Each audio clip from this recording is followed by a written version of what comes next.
Hello and welcome. Today I'd like to discuss hedonism. Now, hedonism is actually a philosophy which regards that pleasure is the ultimate or beneficial outcome of any action. Hedonism derived from the ancient Greek word hedon, which means pleasure. Now, today, why we are focusing on this hedonism? According to Sir Jeremy Bentham, that nature has placed mankind under the governance of two sovereign masters, pleasure and pain. It is for them to point out what we ought to do as well as to determine what we shall do. It means that according to them, that there are only two principles which are working together or which are the main guiding force for our any action.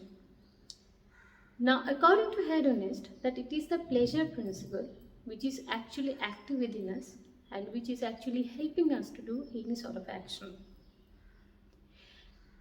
Even hedonists believe that our intention is to maximize the level of pleasure in order to minimize the level of pain. So, pleasure for us, it is intrinsically good and also instrumentally good.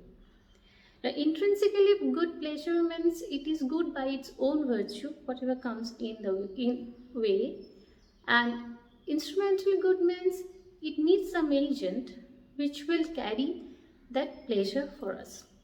Now, for example, money. Money is the agent who will buy, which will help us to buy something which gives us pleasure. So, it has instrumental value. Now, the history of hedonism is not at all new. Long back, even in first millennium BC in India, the Charvaka school of philosophy advocated this sort of ideology. The time when huge ritualism, casteism, and even emergence of Buddhist philosophy and Jain philosophy in India, we can find that people, especially in ultra ritualistic society, people were started feeling suffocating. Actually, the one thing was prevalent in society, that is the fear. If you do not perform these things, then you would have to face this sort of punishment. Charvaka philosophy introduced itself as a revolution and said that there is only one principle, that is pleasure principle. According to Charvaka school of thought, that this life is our only life and we need to live this life fullest. So pleasure or happiness is the only source which can help us to live our life completely. In India, it was Charvaka school of thought, which was very popular at that time, and later we can find that many kings and many rulers, they came in history who forcefully tried to suppress this ideology or this philosophy. In ancient Greece also, we can find Aristippus or Syrian school who proposed this sort of ideology. In Greece, they believe that there is physical pleasure and mental pleasure. Even they believe that pleasure, we have to follow the pleasure only, we have to work for pleasure. There is no value of any sort of mental pleasure, because mental pleasure we cannot realize properly. So always go for physical pleasure, as body is vivid and trustworthy.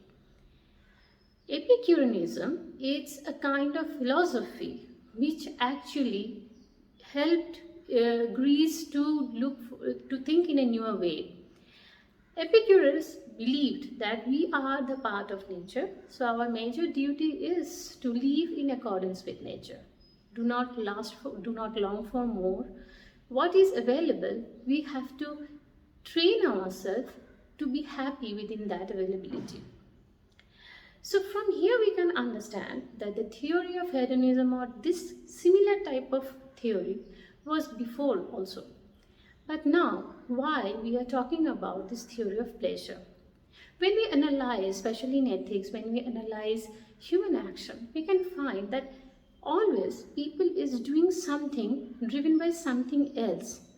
Now, if we want to find out what is that driving, what is the main force which is actually instigating him to do so, we can find sometimes it is fear, sometimes it's anger, anxiety, pleasure. Hedonist took the one position, that is the pleasure principle only. So here, Sir Robert Nozick's criticism is very important. He gave a very nice example and said that suppose you imagine that you are actually plugged in with a machine which he named as an experience machine, and that machine will actually simulate pleasure to you. Whatever you will desire, he will actually maximize that level of pressure. It will actually maximize the level of pressure.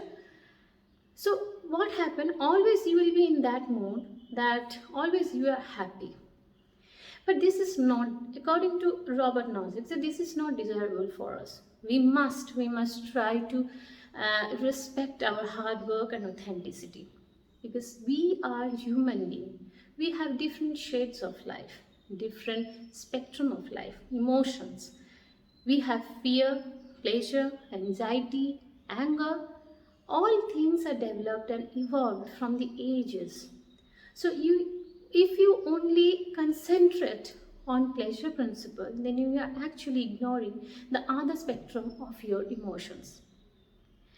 So after analyzing all the complete hedonism and human psychology, we can find that there are actually 4 different types of forms of hedonism.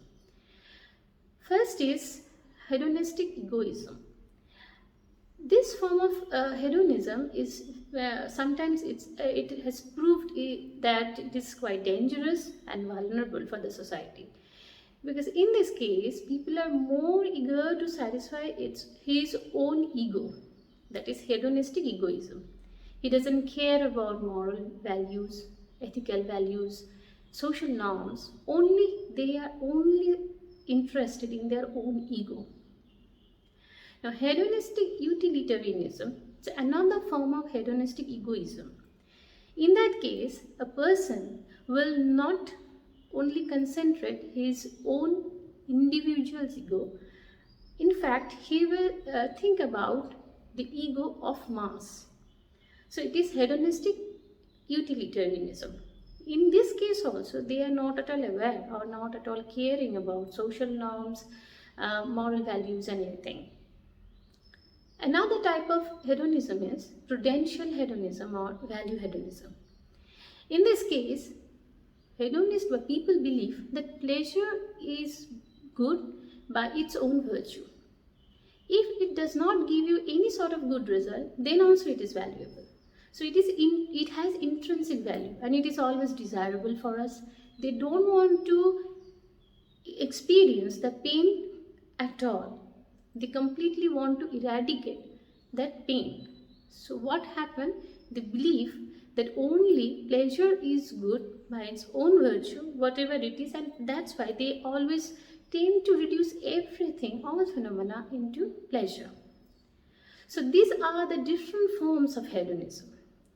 Now the point is that finally the criticism is quite important after Robert Nozick's criticism, that have you ever capable enough to define the definition of pleasure at all? We don't know what is actually pleasure, because the thing is that which actually gives us happiness. As a happiness, we believe that it is pleasure, which actually gives us not good enough experience, we feel it is painful. But the thing at the same time, which is pleasurable for me, it may not be pleasurable for other person. So at the same time, pain and pleasure is working. So if we want to define our psychology or our mood or our inner psyche in one way, it will be little bit half explained theory. So we are human being. We can only see our own physical body, but a complex process is going on within us, and we cannot ignore the importance of all other spectrums. This is my discussion on hedonism. Thank you.